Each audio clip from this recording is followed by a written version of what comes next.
Volitve so se odprle ob 10. uri, potekajo do 16. ure. Imamo 3 postaje za pedagoške delavce, nepedagoške delavce in za študente. Prijavijo se z osebnim dokumentom, se podpišejo in potem imamo del, ki je umaknjen, da obkrožijo kandidata. Trenutno je nekaj enakovredno, torej med pedagoškimi, nepedagoškimi delavci in študenti.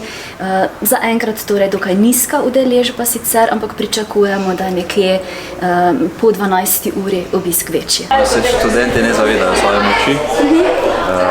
Vsekakor bo prav, da bi se več na tem tudi delali, ker v končni fazi so fakulteta in tudi visoko šolstvo namenjeno študentom in rektor je pomemben člen. Ja, jaz sem s tem rektorjem zelo zadovoljen, tako da močno podpiram. Je pa po eni strani žalostno, da je samo en kandidat, konkurence ni bilo.